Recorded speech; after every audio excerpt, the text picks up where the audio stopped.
ഇത് നമ്മൾ പഠിപ്പിക്കണം. സ്കൂളുകളിൽ നമ്മൾ പഠിപ്പിക്കണം. മുഹമ്മദ് നബി ഇതേപോലെ ഒരു സമ്പന്നനായിരുന്നു എന്ന് നമ്മൾ പഠിപ്പിക്കണം.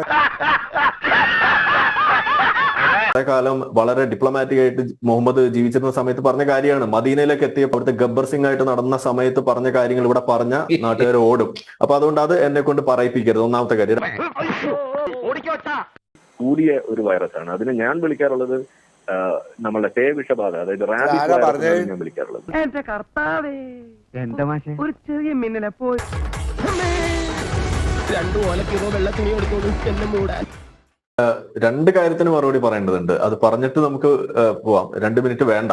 ഒന്ന്, ഇദ്ദേഹം ആദ്യം തന്നെ വെച്ച ഒരു വിഷമം, വലിയ വിഷമത്തിൽ പറഞ്ഞത് ഏത് ചർച്ച വന്നാലും അവിടെ ഇസ്ലാമിന്റെ പള്ളയ്ക്ക് ഞാൻ എന്നുള്ളതാണ് അദ്ദേഹം പറയുന്നത്. ഒരു കുഴപ്പമില്ല, സന്തോഷമുള്ള മക്കളെ. എനിക്ക് അദ്ദേഹത്തോട് ചോദിക്കാനുള്ളത്, ഇവിടെ സംസാരിച്ചപ്പോൾ ഞാനല്ല ഈ പറഞ്ഞ ഇസ്ലാം എന്നോ ഇസ്ലാമിക ശരിയ നിയമം എന്നൊന്നും ഇവിടെ കൊണ്ടുവച്ചത്. ശരിയ നിയമം എന്നുള്ള വാക്കും അതേപോലെ തന്നെ ഈ നമ്മളുടെ ദാറുൽ ഖള എന്നുള്ള സംഗതി എന്താണെന്നൊക്കെ വിശദീകരിച്ച് താങ്കൾ തന്നെയാവുമ്പോൾ അവിടെ എന്താ നടക്കുന്നത് എന്നും ഈ ശരിയ നിയമം എന്ന് പറഞ്ഞാൽ എന്താണെന്നും അത് കറങ്ങിത്തിരിഞ്ഞ് ഇസ്ലാമിലേക്ക് എത്തുന്നതും അതിന് മറ്റു ഉദാഹരണവും പറയേണ്ടത് ഒരു ബാധ്യതയായിട്ട് വരികയാണ്. അതിൽ ഞാൻ ഇന്ന് ഖേദിക്കുന്നു. അതൊന്നും ഞാൻ മനഃപൂർവ്വം പറയുന്നല്ല. അപ്പൊ അതുകൊണ്ട് നിങ്ങൾ അവിടെ കിടന്ന് നിലവിളിച്ചിട്ട് കാര്യമില്ല. നിങ്ങൾ ശരിയ നിയമം എന്ന് പറയുമ്പോൾ എന്താണ് ശരിയ നിയമം എന്നും ഏത് രീതിയിലാണ് അത് ഇസ്ലാമുമായിട്ട് ബന്ധിപ്പിക്കുന്നതെന്നും എനിക്ക് പറയേണ്ടതായിട്ട് വരും. അവിടെ പിന്നെ പള്ള നിങ്ങൾ കാണിച്ചു തന്നിട്ട് അവിടെ കിടന്ന് നിലവിളിച്ചിട്ട് കാര്യമില്ല എന്നുള്ള ഒന്നാമത്തെ കാര്യം. പിന്നെ രണ്ടാമത്തെ ഒരു അവസാന കാര്യം, ഇദ്ദേഹം ഇവിടെ ഓതുന്ന പല ആയത്തുകളും ഇവിടെ പറഞ്ഞു താങ്കളുടെ പ്രായം മാനിച്ച് താങ്കൾ സംസാരിക്കുമ്പോൾ നമ്മളാരും വേണ്ടിയിട്ടില്ല.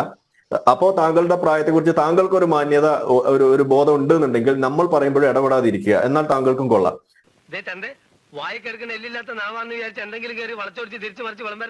അപ്പൊ പറഞ്ഞു വന്നത്, താങ്കൾ ഇവിടെ ഓതുന്ന പല ആയത്തുകളും ഒന്ന് വളരെ സമാധാനപൂർവ്വം നടന്നിട്ടുള്ള മക്ക ജീവിത കാലഘട്ടത്തിൽ കുറെ കാലം വളരെ ഡിപ്ലോമാറ്റിക് ആയിട്ട് മുഹമ്മദ് ജീവിച്ചിരുന്ന സമയത്ത് പറഞ്ഞ കാര്യമാണ്. മദീനയിലേക്ക് എത്തിയപ്പോൾ അവിടുത്തെ ഗബ്ബർ സിംഗ് ആയിട്ട് നടന്ന സമയത്ത് പറഞ്ഞ കാര്യങ്ങൾ ഇവിടെ പറഞ്ഞ നാട്ടുകാർ ഓടും. അപ്പൊ അതുകൊണ്ട് അത് എന്നെ കൊണ്ട് പറയിപ്പിക്കരുത്. ഒന്നാമത്തെ കാര്യം എന്നൊക്കെ പറഞ്ഞിട്ട് എന്താണ് യഥാർത്ഥത്തിൽ ഖുർആനിൽ അവിടെ പറഞ്ഞു വെച്ചിരിക്കുന്നത് എന്നുള്ളത് നിങ്ങളൊന്നും മിണ്ടാതിരിക്കുക. ഓക്കെ, ഞാൻ പറഞ്ഞു കഴിഞ്ഞിട്ട് നിങ്ങൾക്ക് സംസാരിക്കാം. നിങ്ങൾ പറയാനുള്ളതൊക്കെ പറഞ്ഞിട്ടുണ്ട് ആവശ്യത്തിന്. ഇനി അതിൽ പറഞ്ഞിരിക്കുന്നത് ഇതേപോലെ ഒരു ഉളുപ്പും ഇല്ലാതെ സന്ദർഭത്തിൽ നിന്നും അടർത്തി മാറ്റിക്കൊണ്ട് ഇതേപോലെ നമ്മൾ ഏത് നേരവും പറയുന്ന ആളുകൾ നിങ്ങൾ തന്നെ ഇതേപോലെ സന്ദർഭത്തിൽ നിന്ന് അടർത്തിയിട്ട് ഇത് ഉയർത്തിക്കൊണ്ടുവരാൻ ചെറിയൊരു നാണമൊക്കെ വേണ്ടേ? എന്ത് ഉദ്ദേശത്തിലാണ് ആ ആയത്തൊക്കെ അവിടെ പറഞ്ഞിരിക്കുന്നത്? നിങ്ങൾ രണ്ടാമതൊന്ന് പോയി പഠിക്കൂ. പഴയ തോറയിലുള്ള സാധനം എടുത്ത് ഉദ്ധരിക്കുന്നതിനെ നിങ്ങൾ മനുഷ്യരെ മുഴുവൻ രക്ഷിക്കാൻ വേണ്ടിയിട്ടാണെന്നൊക്കെ വരുത്തി തീർത്തിട്ട് ആരെ കണ്ണിൽ പൊടിയിടാനാ? അതൊക്കെ വിശ്വസിച്ച് നടന്നിരുന്ന ഒരു മദ്രസ കാലം എനിക്കുണ്ടായിരുന്നു. സ്നേഹം കൊണ്ട് ജീവനും കൊണ്ട് ഓടി രക്ഷപ്പെട്ടോ കഴിഞ്ഞിട്ട് അവിടെ വന്നിരിക്കും. അപ്പൊ അതുകൊണ്ട് അതുപോലുള്ള കാര്യമൊന്നും ഇങ്ങോട്ട് എടുക്കണ്ട. അതൊക്കെ വേറെ വല്ല മദ്രസയിൽ പോയി പഠിപ്പിച്ചു കൊടുത്താൽ മതി എന്നേ പറയുന്നു. അപ്പൊ അതുകൊണ്ട് ആയത്ത് ഉദ്ധരിക്കുമ്പോൾ സൂക്ഷിക്കുക, മറുപടി ഉണ്ടാകും. അപ്പൊ അതുകൊണ്ട് വിഷയത്തിൽ ഊന്നിക്കൊണ്ട് നിങ്ങൾ സംസാരിക്കുക. ഓക്കെ. 2 ഓലക്കിലോ വെള്ള തുണി എടുത്തോളൂ എന്നെ മൂടാൻ. ഡോക്ടർ ആരിഫ് ഹുസൈൻ, ഇതൊക്കെ വളരെ സ്വാഭാവികമാണെന്ന് വരുത്തി തീർക്കാനുള്ള ശ്രമങ്ങളാണ് നടക്കുന്നത്. ഇവിടെ ഒരു മുസ്ലിം പ്രീണനവും നടക്കുന്നില്ല. സ്വാഭാവികമായി മുഹമ്മദ് നബിയെ പഠിപ്പിക്കാൻ മാത്രമാണ് സർക്കാർ ഒരുങ്ങുന്നത് എന്നാണ് ഇവിടെ പങ്കെടുത്ത ശ്രീ ഒ അബ്ദുള്ളയായാലും ഇടത് പ്രതിനിധിയായാലും ചൂണ്ടിക്കാട്ടുന്നത്. അതായത് ഇവിടെ ഇപ്പൊ നമ്മൾ ഒരു അക്ഷരം പോലെ എനിക്ക് ഇവിടെ സംസാരിക്കാൻ കഴിഞ്ഞിട്ടില്ല. പക്ഷെ അതിന് മുന്നേ തന്നെ എക്സ് മുസ്ലിം എന്നുള്ളൊരു വാക്കും നമ്മുടെ ഒരു പേരൊക്കെ കണ്ടപ്പോൾ തന്നെ ഇവിടെ വന്നിരിക്കുന്ന ഈ ഒരു ജിഹാദിയായ എന്ന് തന്നെ പറയാം, അതായത് പച്ചയായിട്ട് ജിഹാദിസം കൊണ്ട് നടക്കുന്ന SDPI പോലെയുള്ള ജമാഅത്ത് ഇസ്ലാമിയെ പോലെയുള്ള പാർട്ടികളെയും സംഘടനകളെയൊക്കെ വെളുപ്പിക്കുന്ന ഒ അബ്ദുള്ളയ്ക്ക് അത് വല്ലാതെ ബുദ്ധിമുട്ടുണ്ടാക്കുന്നുണ്ടെന്ന് അദ്ദേഹത്തിന്റെ വാക്കുകളിൽ തന്നെ വ്യക്തമാണ്. അപ്പോ ഇവിടെ അദ്ദേഹം പറയുന്ന 1-2 കാര്യങ്ങളിലേക്ക് കിടക്കുന്നതിന് മുന്നേ ഒരു കടം വീട്ടാണ്. അതായത് ഇവിടെ നമ്മൾ ഇന്ത്യയിൽ സനാതന ധർമ്മം എന്ന് പറയുന്നത് ഒരു ഡെങ്കു പോലെ അല്ലെങ്കിൽ മലേറിയ പോലെയാണ് എന്ന് പറയാൻ സാധിക്കുമെങ്കിൽ എനിക്ക് പറയാനുള്ളത് ഇസ്ലാം എന്ന് പറയുന്നത് അതിനേക്കാൾ കൂടിയ ഒരു വൈറസാണ്. അതിന് ഞാൻ വിളിക്കാറുള്ളത് നമ്മളുടെ പേവിഷബാധ, അതായത് റാബിസ് വൈറസ് ഞാൻ വിളിക്കാറുള്ളത്. അപ്പോ നിങ്ങൾക്ക് സനാതന ധർമ്മത്തെ ഈ രീതിയിൽ മലേറിയ എന്ന് വിശേഷിപ്പിക്കാമെങ്കിൽ കോവിഡ് ഇസ്ലാം എന്ന് പറയുന്നത് റാബിസ് ആണ്. അതാണ് ഒന്നാമത്തെ ഒരു കാര്യം.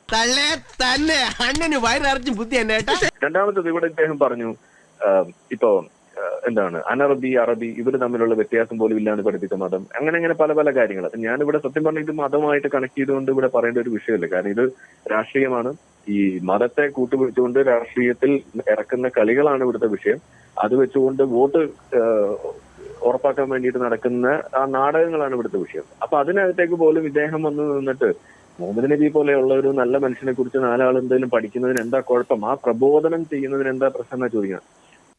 പെൺകുട്ടികളോടൊക്കെ മാന്യമായിട്ട് പെരുമാറാൻ ശീലിച്ചിട്ടില്ലല്ലേ?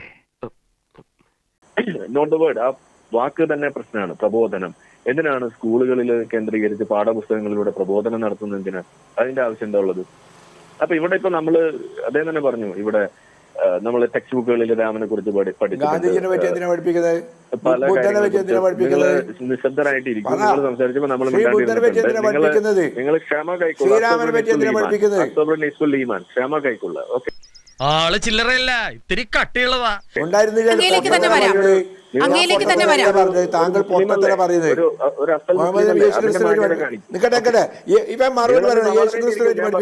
എനിക്ക് ഒത്തുണ്ടാക്കാൻ വയ്യ. ചാടിക്കറി വന്നാണ്. അപ്പൊ അതുകൊണ്ട് എനിക്ക് കുറച്ച് കാര്യങ്ങൾ പറയാം. ഓക്കെ, കുറച്ചുകൂടെ മാന്യതയോടെ സംസാരിക്കണം.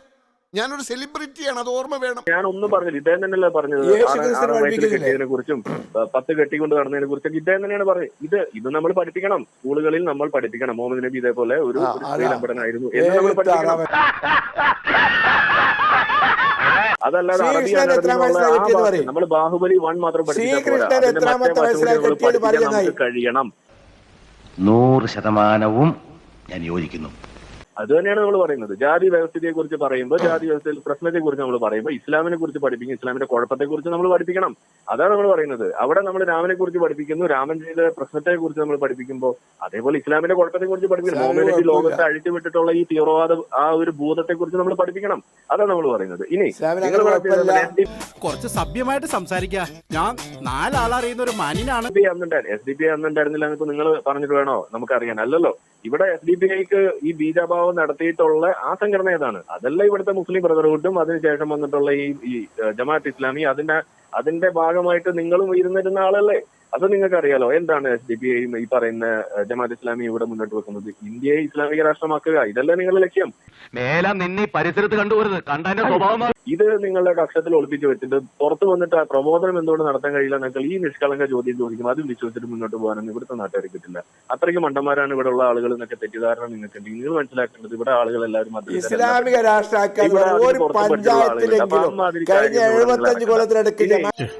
നിനക്കതൊക്കെ എങ്ങനെയാ സാധിക്കും? ഇസ്ലാമിക രാഷ്ട്രീയ SDPI എന്ന് പറയുന്ന നിരോധിത സംഘടനയും തമ്മിൽ ഒരു വ്യത്യാസവും ഇല്ല. ഏറ്റവും ഒടുവിൽ ED പോലും അവിടെ പറയണ്ടായി.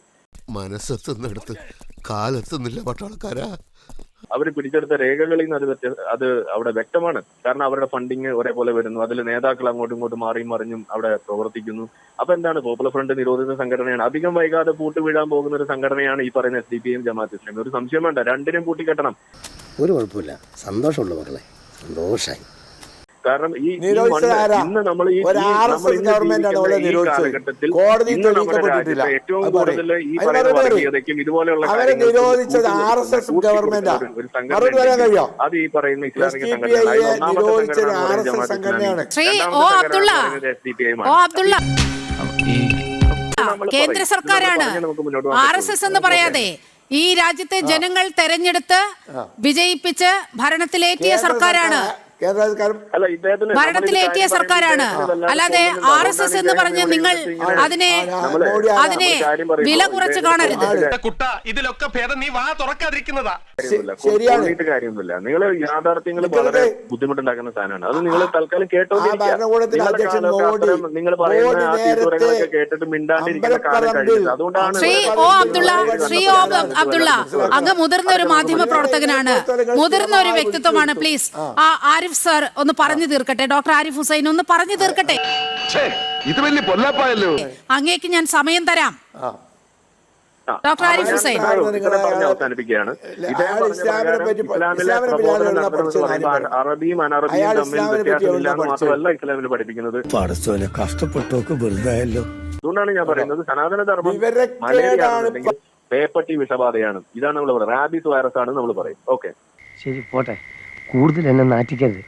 A few moments later. നീ എന്താ ഇവിടെ? പിക്നിക്ക് വന്നതാ, ഒളിവിലാടാ.